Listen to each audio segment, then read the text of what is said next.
i7 ગુજરાતનો અવાજ। નમસ્કાર દર્શક મિત્રો, i7 ન્યૂઝ ગુજરાતીની સાથે હું છું આપની સાથે પાયલ બામભણિયા। તો જોઈએ આજના મહત્વના સમાચાર। ભિલોડામાં વિવિધ સંગઠનો દ્વારા રેલી કાઢી અરવલ્લી ગિરિમાળા બચાવો અભિયાનમાં અંતર્ગત મામલતદારને આવેદનપત્ર આપ્યું। કોંગ્રેસ પ્રદેશ પ્રમુખ અમિતભાઈ ચાવડા, તુષારભાઈ ચૌધરીના માર્ગદર્શન હેઠળ અરવલ્લી ગિરિમાળા બચાવો અભિયાનમાં અંતર્ગત 100 મીટરથી નીચે અરવલ્લી ગિરિમાળા તોડી પાડવાની સરકારની કમિટી દ્વારા બનાવેલ દરખાસ્ત પર સુપ્રીમ કોર્ટે મહોર મારી છે, જેથી પક્ષાપક્ષીથી પર થઈ સર્વ સમાજ સાથે મળી જળ જંગલ જમીન તેમજ અરવલ્લી ગિરિમાળાને બચાવવા જનાક્રોશ રેલી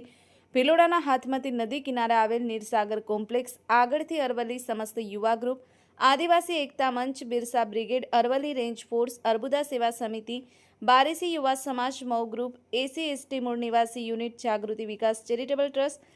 આદિવાસી ડુંગરી ગરાસિયા જનરલ પંચ, આદિવાસી એકતા મિશન, રાષ્ટ્રીય આદિવાસી સમાજ, all India Prajapati group Lilchha, જય ભીમ યુવા સંગઠન મૌ સહિતના વિવિધ સંગઠનો જોડાઈ અને સૂત્રોચ્ચાર સાથે રેલી કાઢી મામલતદાર કચેરી ભિલોડા ખાતે આવેદન કમિટી દ્વારા બનાવેલ સર્વ સમાજ મળી આવેદનપત્ર આપ્યું હતું। આ કાર્યક્રમમાં ગુજરાત પ્રદેશ કોંગ્રેસ આદિવાસી ડિપાર્ટમેન્ટ ચેરમેન રાજેન્દ્ર પારઘી, જિલ્લા કોંગ્રેસ પ્રમુખ અરુણભાઈ પટેલ, કાંતિભાઈ ખરાડી, સતીશભાઈ તબિયાર, દિલીપભાઈ અસારી, મુકેશભાઈ પટેલ સહિત તમામ સમાજના સંગઠનો જોડાયા હતા। જો કેન્દ્ર સરકાર ફેર વિચારણા કરી સુપ્રીમ કોર્ટ દરમિયાન ગીરી કરી નિર્ણય ફેરબદલ નહીં કરે તો આગામી સમયમાં ચલત કાર્યક્રમ આપવામાં આવશે તેવી રાજેન્દ્ર પારઘી સહિત આગેવાનોએ ચીમકી ઉચ્ચારી હતી। બ્યુરો ચીફ કૌશિક સોની, i7 ન્યૂઝ ગુજરાતી, અરવલ્લી। અરવલ્લી જિલ્લાના ભિલોડા ખાતે આજે જુદા જુદા સમાજના સંગઠનો, જુદા જુદા પર્યાવરણ બચાવના સંગઠનો અને જુદા જુદા પક્ષના સૌ આગેવાનો મળી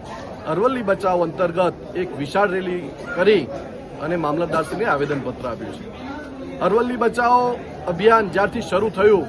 ત્યારથી લોકોની અંદર એક ખૂબ મોટી વાત છે કે ભાઈ આ જે 100 મીટરની વાત અરવલ્લી ગિરિમાળાનું જે પર્વત નહીં ગણવો એ જે થયું છે ત્યારથી લોકોમાં ખૂબ મોટો આક્રોશ છે। પાણી બચાવવા માટે, વૃક્ષો બચાવવા માટે, પર્યાવરણ બચાવવા માટે જ્યારે સૌ અરવલ્લી જિલ્લાના આગેવાનો ભિલોડા ખાતે એકત્રિત થયા અને જ્યાં સુધી આ 100 મીટરની જે મર્યાદા છે એ જ્યાં સુધી નહીં હટાવવામાં આવે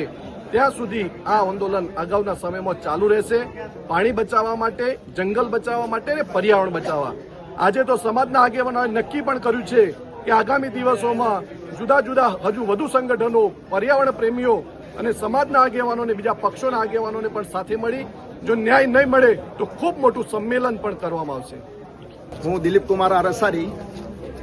આજે 26 તારીખે મામલતદારશ્રીને ભિલોડા ખાતે હાથમતી નદીથી રેલી સ્વરૂપે મામલતદાર કચેરી આવી જે અરવલ્લી ગિરિમાળાઓનું ખનન કરવાની સરકારે એટલે સુપ્રીમ કોર્ટે જે જજમેન્ટ આપ્યું છે એ જજમેન્ટ પાછું ખેંચે અને ફરીથી એનો ચુકાદો આપે કે 100 મીટરની પણ ગિરિમાળાઓ તોડવામાં નહીં આવે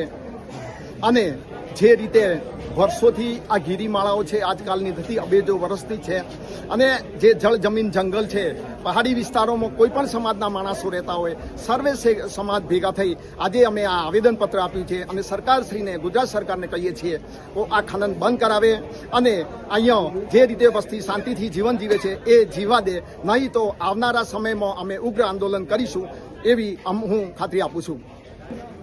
અરવલ્લી ગિરિમાળા બચાવો અભિયાનની અંદર શામળાજીથી શરૂઆત કરી આજે ગુજરાતની અંદર અરવલ્લી જિલ્લાના ભિલોડા મથકે પક્ષાપક્ષીથી પર રહી 18 આલમનો તમામ સમાજ અરવલ્લી ગિરિમાળા બચાવો, જળ જંગલ જમીનના બચાવના અભિયાનમાં મોટી સંખ્યામાં ઉપસ્થિત રહ્યો છે। કેન્દ્ર સરકારના ઇશારે સુપ્રીમ કોર્ટે જે અરવલ્લી ગિરિમાળાઓ હનન કરવાનો જે પ્રયત્ન થઈ રહ્યો છે, જો એ પ્રયત્નમાં અમારા આજે આવેદનપત્રથી અને અમારી માગણીથી જો ન્યાય નહીં આપવામાં આવે તો આગામી સમયમાં સમગ્ર ગુજરાત અને દેશની અંદર મોટું આંદોલન થવાના પણ વર્તાળો થઈ રહ્યો છે। માટે કેન્દ્ર સરકાર અને રાજ્ય સરકારને વિનંતી કરીએ છીએ કે ટૂંક સમયમાં આની અંદર માનનીય પ્રધાનમંત્રી શ્રી અને માનનીય મુખ્યમંત્રી શ્રી અરવલ્લી જિલ્લાની ગિરિમાળામાં 1 ઇંચ પણ જમીનનું હનન નહીં કરીએ એવી ખાતરી નહીં આપે તો આગામી સમયમાં જલદ કાર્યક્રમો કરીશું, એમાં કોઈ શંકાને સ્થાન નથી।